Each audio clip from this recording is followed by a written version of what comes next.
Menstrual cycle के graph confusing लगते हैं। 4 ही हार्मोन है इसमें, एफएसएच, एलएच, एक एस्ट्रोजन है, एक प्रोजेस्टेरोन है।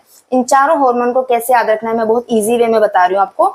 सबसे पहले इनका कंट्रोल देखते हैं। कंट्रोल सेंटर कहाँ से क्या है, हाइपोथैलेमस। सबसे पहले हाइपोथैलेमस क्या करता है, गोनेडोट्रोपिन रिलीजिंग हार्मोन को रिलीज करवाता है।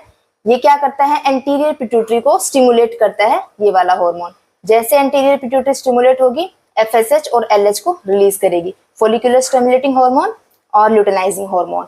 अब जो मेंस्ट्रुअल साइकिल है ये कुछ फेजेस में डिवाइड है। इसका फर्स्ट फेज देखते हैं हम सबसे पहले। फर्स्ट फेज जो है फॉलिकुलर फेज है, ये डे 1 से डे 14 तक रहता है।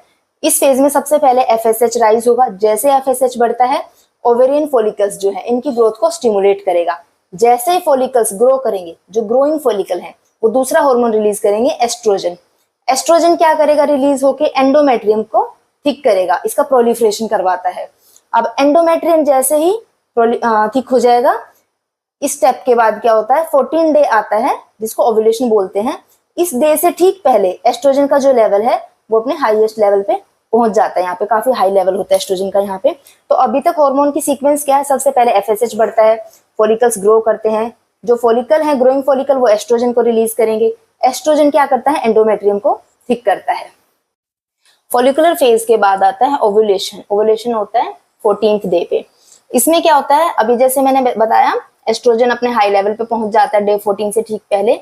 जैसे ही एस्ट्रोजन हाई लेवल पे पहुंचेगा, ये पॉजिटिव फीडबैक देगा पिट्यूटरी को। मान लो ये एस्ट्रोजन बढ़ा है, यहाँ पर एस्ट्रोजन क्या करेगा, पॉजिटिव फीडबैक देगा पिट्यूटरी को, और ये एलएच को रिलीज करवाएगा। फिर जो एंटीरियर पिट्यूटरी है वो एलएच को रिलीज करवा देगी एस्ट्रोजन के पॉजिटिव फीडबैक के बाद। तो यहाँ पर एलएच सर्ज होगा, मतलब एलएच अपनी हाईएस्ट पीक पे पहुंच जाएगा, और इसके साथ साथ थोड़ा सा राइज होगा एफएसएच में भी। जैसे एलएच सर्ज होगा, एलएच अपने ल्यूटेनाइजिंग हार्मोन अपने हाईएस्ट पीक पे पहुंच जाएगा, ओव्यूलेशन स्टार्ट हो जाएगा। ओव्यूलेशन होता है सेकेंडरी oocyte जो है इस टाइम पर रिलीज हो जाएगा। जो एलएच सर्ज है, ये ओव्यूलेशन है, ये मोस्ट इंपॉर्टेंट इवेंट है पूरे मेंस्ट्रुअल साइकिल में। अभी इसके बाद नेक्स्ट स्टेप आएगा ल्यूटियल फेज। ल्यूटियल फेज होता है डे 15 से 20th डे तक रहता है। नाम से ही L luteal phase. Luteal phase मतलब यहाँ पर जो रोल है वो ल्यूटेनाइजिंग हार्मोन का है। जो एलएच है, ल्यूटेनाइजिंग हार्मोन, वो क्या करता है, कॉर्पस ल्यूटियम को यहाँ पर मेंटेन करके रखता है, उसका फॉर्मेशन करवाता है और मेंटेनेंस करवाता है। कॉर्पस ल्यूटियम क्या करता है, यहाँ पर अभी 4th इंपॉर्टेंट हार्मोन की एंट्री हो रही है, ये प्रोजेस्टेरोन। कॉर्पस ल्यूटियम क्या करता है, प्रोजेस्टेरोन को रिलीज करवाता है काफी अमाउंट में। प्रोजेस्टेरोन प्लस में साथ में एस्ट्रोजन रिलीज होता है मॉडरेट लेवल पे। अब जैसे ही प्रोजेस्टेरोन रिलीज हो गया, प्रोजेस्टेरोन क्या करता है, जो एंडोमेट्रियम थी, एंडोमेट्रियम को ये कन्वर्ट कर देता है सीक्रेटरी फेज में।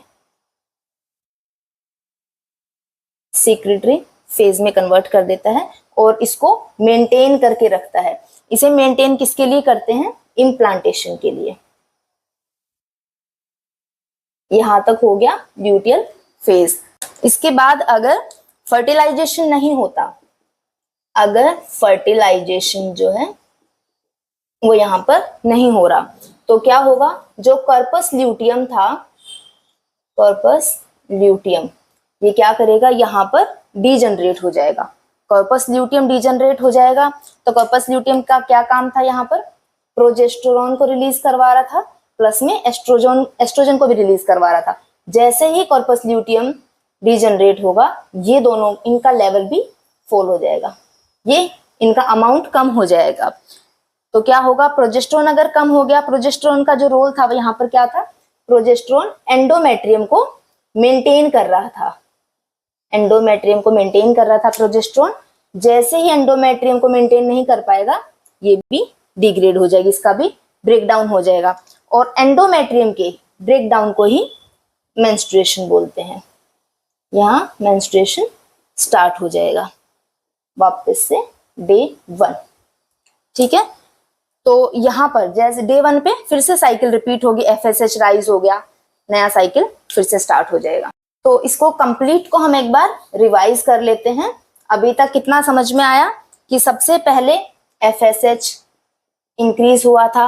एफएसएच ने क्या किया था, जो फॉलिकल्स थे, फॉलिकल्स, इनको ग्रो करवाया था, फॉलिकल्स को।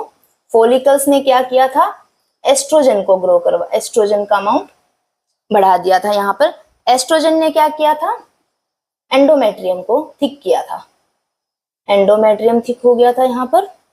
इसके बाद नेक्स्ट फेज क्या था, ल्यूटेनाइजिंग, उसमें LH का लेवल काफी बढ़ गया था। LH के लेवल बढ़ने के बाद जो कॉर्पस ल्यूटियम था, कॉर्पस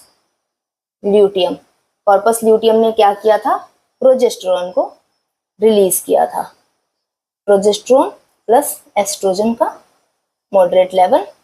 जैसे ही प्रोजेस्टेरोन रिलीज हुआ था, इसने एंडोमेट्रियम को मेंटेन किया था। अब अगर फर्टिलाइजेशन नहीं होगा तो ये सारा प्रोसेस जो है ये सब कुछ डिग्रेड हो जाएगा। अगर इम्प्लांटेशन नहीं हुआ तो हॉर्मोन्स, अगर फर्टिलाइजेशन यहाँ पर नहीं हो रहा है तो क्या होगा, जितने भी हॉर्मोन्स हैं उनका लेवल कम हो जाएगा। हॉर्मोन्स का लेवल कम होगा तो एंडोमेट्रियम ब्रेक डाउन हो जाएगा, एंडोमेट्रियम का, और मेंस्ट्रुएशन स्टार्ट हो जाएगा।